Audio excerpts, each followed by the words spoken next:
Hello everyone, hope you all are doing fine. This is Gautam from Shailaja IAS. It's another video on Mains in Minutes where we discuss on the current affairs issues from your UPSC civil service examination perspective. In this video, I'll be talking about your stubble burning. We'll understand what do you mean by stubble burning, or why it has become an issue, what are the consequences of it, as is the government really taking steps to address one of these big issues in North India, especially around your Delhi NCR region, that is your National Capital Territory region. Is government taking measures? If so, what sort of measures are being taken? What are the concerns associated with these government measures? We'll have a comprehensive analysis on this issue. Right? So before this, why is this in news? Primarily because a case has been filed in your Supreme Court, whereby they're asking or petitioning the Supreme Court to come out with some concrete guidelines so as to deal with the menace of stubble burning, because it is one of the factors for deterioration of air quality in your Delhi, right? And the Supreme Court observed, or Supreme Court made a statement that is there a possibility of arresting the farmers who are undertaking the stubble burning practices? And the government objected to it or rejected such a suggestion and said that it is not practically feasible. And that's the reason it was in the news. Now we'll understand why this is such a big issue and what is happening. Right? First and foremost, you have to understand what is this stubble burning. Okay, stubble burning is a practice of intentionally setting fire to a crop residue that is left behind after harvest. Okay, particularly your paddy stubble. Right. So if you carefully look at this particular picture. Okay, these are the stubbles. Like the paddy would have grown to a certain height. While harvesting, they're not cutting the entire crop. So it is leaving behind a stubble or this small, short leftover part of that crop itself. Now, what the farmers are doing is that they are burning off this stubble or they are burning off this crop residue so as to prepare the field for the next sowing season. Okay, so this intentional practice of burning the crop residue after harvesting is called as your stubble burning, and it is happening at a very large scale. Right? We also have a data points on it, and when it is being done, it is done usually at two times: one in summer, and second in winter at around September, October. Primary intention is to clear the field so as to prepare the field for the next sowing season. Now, during summer, it is not a big problem. The reason because the warm breeze that is present during the summer months is going to quickly disperse all this, you can say, polluted air, quickly disperse this smoke that is coming out of this stubble burning. It becomes a concern during your winter months when it is undertaken in the months of September and October, because the wind is also cold in its temperature, and there is not also big breeze. So there is a tendency of the smoke or a particulate matter retaining in the environment for a longer period of time and spreading to nearby areas and settling in those areas. That is your Delhi and NCR region. The stubble burning practices is generally carried out in your Punjab, Haryana and Western Uttar Pradesh region. That is the paddy belt, right? So that is the basics of it. If you look into the statistics, farmers in northern India burn about 23 million tons of paddy stubble every year, right? And in Supreme Court, and this issue has been there since a decade, or primarily after your 2010-12 onwards, this issue became a core concern with regard to one of the causing factors for your deterioration of air quality in your Delhi, right? We'll understand what exactly happened after 2009, or why only in the recent one and a half decades this has become a central issue, right? Even in 2019, Supreme Court ordered a clutch of northern states to give nearly 2,400 rupees per acre for every farmer who did not undertake stubble burning practice. Okay, so they are trying to incentivize farmers not to undertake stubble burning by giving them financial incentives. So this is the basics behind it. I hope you have understood what is stubble burning. You have a paddy crop, you are going to harvest it. Okay, and you're going to cut that crop, whatever is left behind, that is your crop residue, that you are going to burn it. Okay. Earlier, what used to happen, people used to cut from the ground level itself. There was all manual labor. So they used to cut from the ground level itself. And so preparation of your field for the next sowing season was not that difficult. Now, because of mechanization of your harvesting, where you are using your machines on tractors to harvest the crops, it is leaving behind a crop residue. And therefore, farmers have very little option to undertake field clearing activities other than to burn, right? So they are burning this crop, you can say stubbles, so as to clear the fields for the next sowing season. Okay? I hope this basic understanding of agricultural activity is clear. Now we'll understand the governance factors and your economical factors that is making this a big issue. If you want to understand why it is a big issue, why 23 million tons of paddy straw is being burnt every year in northern states, we have to go back to the Punjab Preservation of Subsoil Water Act of 2009. Now, if you want to understand the objectives of this act, we have to go back to your Green Revolution. Now, what happened in Green Revolution? Water-intensive crops like paddy and rice were promoted so as to satisfy the food security needs of our country. India was earlier an importer of foods. With the Green Revolution, India became self-sufficient in your production of at least rice and paddy. Now, with nearly 3 or 4 decades of cultivation of paddy, the groundwater level had receded or declined to a dangerous level. So, in your late 90s and early 2000s, studies began to show that if we continue, we can say cultivation of this water-intensive crops, it is bound to create a disastrous situation whereby there is going to be total depletion of your groundwater levels, right? Now, one of the measures which the government of the day undertook in order to arrest the decline of groundwater levels is to pass this legislation. Now, what they did was very ingenious, or what they did was, they understood when it was difficult for the government to incentivize farmers to move away from water-intensive crops because it was providing them good returns, good financial returns, right? So politically, it was difficult for the governments of the day to tell to farmers that you shift away from your water-intensive wheat and crop to a more sustainable crops like your millets like jowar, bajra and other crops, right?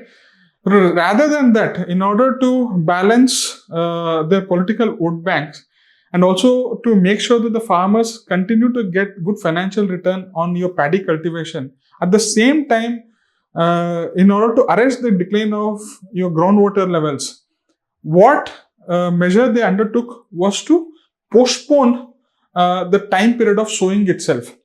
Earlier, the sowing of, you can say, paddy was undertaken in the month of mid-May. Okay, and since it was undertaken in the month of May, the initial stages, it used to depend upon the groundwater level. Okay, for the growth aspects, it used to depend upon your groundwater for its growth purpose. Government, by passing this act, said that you cannot sow until your June 10th. Now, why they chose this June 10th? Primarily because it was the arrival of the monsoon. So they said that if the sowing activity coincides with the arrival of the monsoon, then the dependency of these crops on groundwater for the growth is going to be reduced. In fact, this act was passed with a novel objective of conserving your groundwater. Okay. They said that we will postpone it to June 10th so that whatever water was, you can say, taken up by the crops from the groundwater, rather than that, the rainfall is going to help these crops, okay, with regard to the growth. Now, since you are postponing your sowing season, obviously, what is going to happen if your sowing season is happening over here? Your harvesting season is also going to get postponed. Earlier, you used to harvest in around September end, and that used to have a gap of 1.5 months for you to undertake the next sowing season, right? Generally, mid-November, they are going to again sow seeds for harvesting in March. Okay. Generally, two cycles are being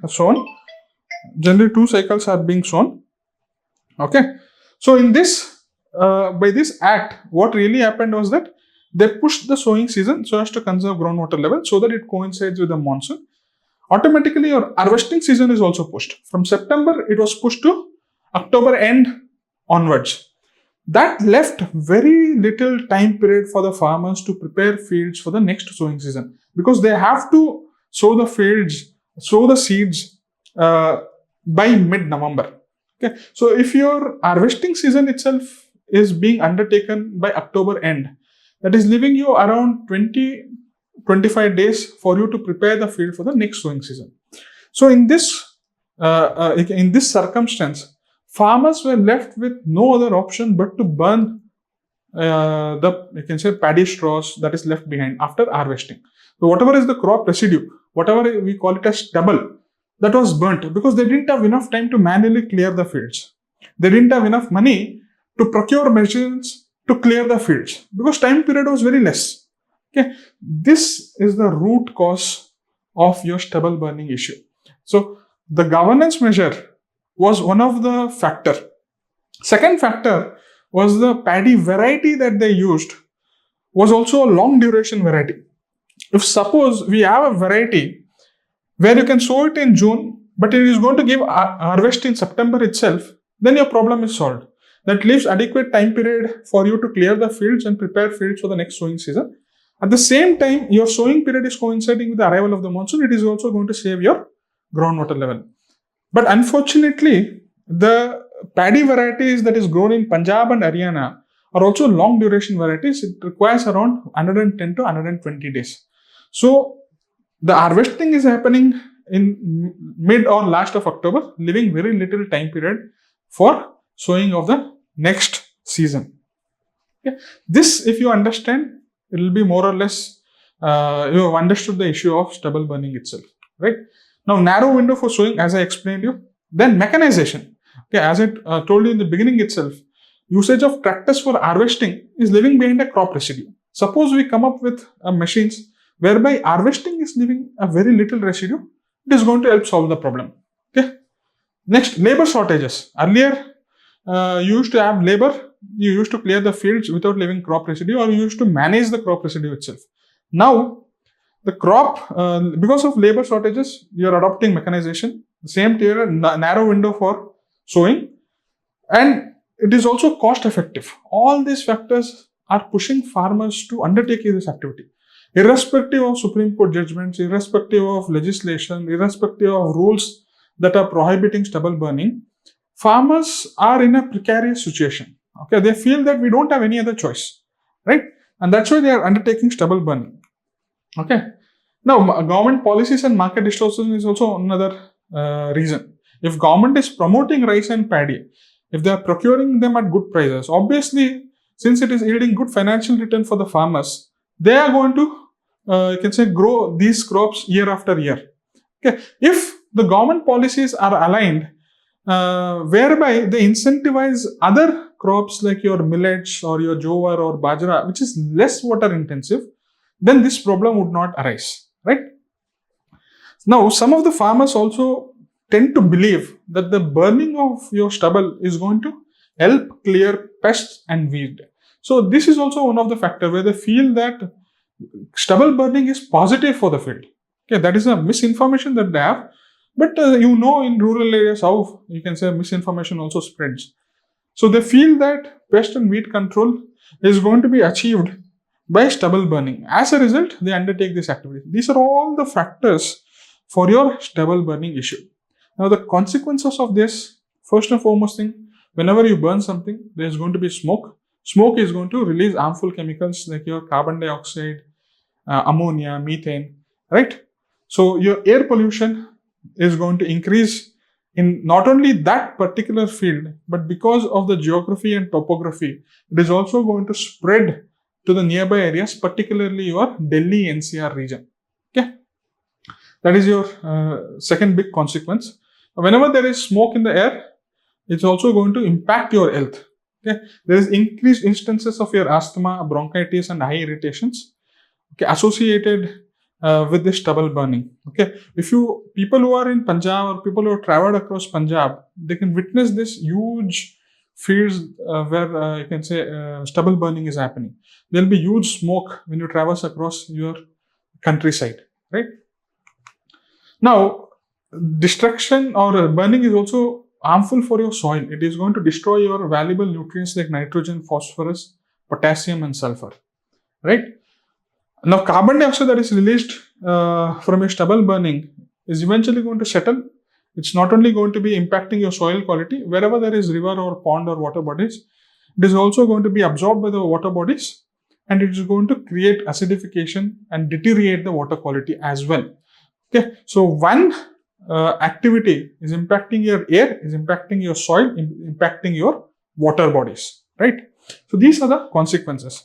Now, government is not blind to the consequences. Government is very well acutely aware that this needs to be resolved. Okay, and they have taken certain measures to resolve this. Now, broadly, the approaches which the government has taken or the measures which the government has taken can be categorized into four.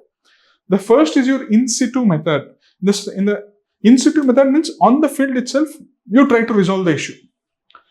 Ex-situ method means whatever paddy straw is there, rather than burning it, you incentivize so that this paddy straw is collected and sold for a product which can be marketed or sold in other industries.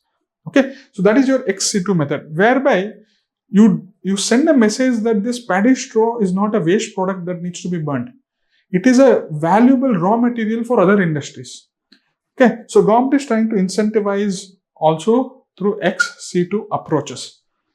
Third is your enforcement and monitoring by, you can say, making strict rules or legislations that stubble burning is an offense, and farmers who are undertaking your stubble burning will be penalized or fined or even put to jail. Yeah, but the enforcement is weak because obviously huge political bank, powerful group, right? And it's also vulnerable situation, right? They also are left with very less option with regard to this situation itself. Fourth is your information, education, and communication, whereby they are trying to create awareness amongst the farming community about the detrimental consequences of stubble burning, right? Now, under each of these, we'll see what is exactly the government doing. Under in-situ method, what they're trying to do is provide subsidized machineries. Now, rather than burning the field, if you have a machine which is going to cut the paddy straw at the same time insert the seeds for the next season, those are called as your appy seeders, whereby they are going to remove the straw, insert the seed. So, such type of machineries are on an expensive side. It costs around 15 lakhs to 20 lakhs rupees, and it cannot be afforded by a small and marginal farmer. What the government is trying to do is to subsidize this up till 40%, 50% of subsidy is being given for such kind of machinery so as to deal with this method. This is an in-situ method. Now, even after giving 50% subsidy, most of the farmers are unable to, especially small and marginal farmers who are having less than 3 hectares, 5 hectares, they're unable to invest 8 lakhs or 7 lakhs in order to buy this machinery. So what the government has done is created something called as custom hiring centers. Now it can be through a cooperatives or farmer producer organizations or even a panchayats. Now if this panchayat is going to purchase this particular machine, government will provide 80% subsidy. And this machine can be given to the farmers on rent basis. Okay, so you need not have to invest 7 lakhs or 8 lakhs after subsidies. Rather, you can purchase it for like 10,000 rupees a day or 5,000 rupees a day, depending upon the availability part of thing. So government is trying to address the expensive part of this machineries, which tries to solve this stubble burning with in situ on the field itself through subsidies or through helping farmers to rent it. Okay. Now Haryana is having an online portal or digital portal called as Krishi Yantra, where it helps farmers book and hire crop residue management machineries. Okay, just like you're having, you can say, your Uber to book a cab, or you can say Ola to book a cab or Swiggy or Zomato to book your meals. They have come up with a digital platform called as Krishi Yantra where you can book and rent agricultural or residue management machineries or tools. Okay, so this second important in situ method is the government is trying to promote is called as PUSA Decomposer. Now this biochemical is being developed by Indian Agricultural Research Institute. Now if you spray this chemical on the crop residue, it is going to decompose it and it is going to act as a manure for the next upcoming season. So this is also a very ingenious method. Okay, rather than cutting it, transporting it, using it as a raw material for other industries, this method is what you just spread these chemicals. It will be available. These all PUSA decomposers most of the time are provided free of cost to these farmers. What it turns is a waste product into a good manure for the next cropping cycle. But the problem, this is also very, very ingenious and a very, very good solution. The problem with this is that it takes a bit longer time. Around 25 to 30 days it takes. That is not fitting into the, I can say, the time window which the farmers require. Okay, so it is taking a bit more time. So they don't have that much time. If they are able to reduce this to maybe 10 days or 12 days, it will be more beneficial to the farmers, right? Now, coming to the Ex-situ method, as I told you, paddy straw is used as a resource for various industries, like your biomass power plants, your biofuel production, your compressed biogas plants. Okay, so if you want to set up such kind of plants, government is trying to provide financial incentives and subsidies. Also, government has made it mandatory that any thermal plant within the 300-kilometer radius of your Delhi has to compulsorily produce 5% of biomass pellets made from your paddy straw. Whatever is the biomass pellets means like a cupcake sort of a thing, which will be used for burning. That 5% has to be produced from your paddy straw, right? So they are trying to create incentives whereby this crop residue is taken and used as a raw material for your biofuel production or bio pellets, okay, which can be used in your further thermal industries. Okay. Enforcement and monitoring. You have a statutory body called as a Commission for Air Quality Management. Earlier it was established by Supreme Court. 4 years back it was given a statutory status. Okay, so this body is a nodal body which tries to coordinate between Punjab, Haryana, Western Uttar Pradesh, Rajasthan and Delhi so as to evolve with a framework to prevent stubble burning, enforce the regulations that it has made, okay, and also set up state-specific action plans, right? However, the functioning of this body is not up to the expected level, and this was noted by the Supreme Court in the recent hearing, okay, whereby it said that farmers needs to be jailed, right? Okay. Second, there has been fines which have been imposed on the farmers who undertake stubble burning activities. Officials who are monitoring stubble burning, if they are not fulfilling their duties efficiently, for them also penalties are being levied. So this is another measure which the government has taken to prevent this stubble burning practice itself. Okay. Fourth is your encouraging crop diversification, like early maturing paddy varieties, which provides a more wider window for your field preparation, or which produces less straw, is being promoted. Incentives are given for the farmers to adopt crops that are not rice or that are not wheat, that are not paddy, right? So these sorts of measures also government is taking. And obviously, as I told you earlier, information campaigns are being carried out about the detrimental consequences of your stubble burning among the farming community, especially in your Delhi NCR region. Okay. Now, what are the concerns? Obviously, inadequate subsidy for the custom hiring centers. Over there, panchayats or farmer producer organizations or cooperatives, they still feel shortage of funds with regard to hiring of more and more machines. Okay, your PUSA decomposer is not effective because it is taking much longer time to make the field ready. A limited enforcement by the Commission of Air Quality Management, primarily because of lack of political will, right? Failure of interstate coordination, whereby Delhi tries to always blame on Punjab and Haryana that you are responsible for the deterioration of air quality. Rather than coming and sitting across the table and trying to solve the issue, they are trying to play blame games. So it becomes a political issue. Okay. Accountability deficit. In a sense, what the recent studies have shown, whatever is the data that has been put out by Punjab state government that there has been a decrease in stubble burning activities, they are doubting the data itself. Okay, they are doubting the data itself. Okay, so there are issues with regard to accountability and data integrity issues. Okay, so that is all with regard to this particular issue.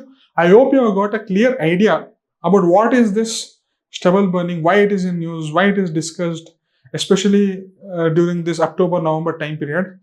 I hope you got a good idea. If you have any queries, you can please send it to me or WhatsApp to me on this number, or you can email it to me on this email ID. So all the very best and thank you.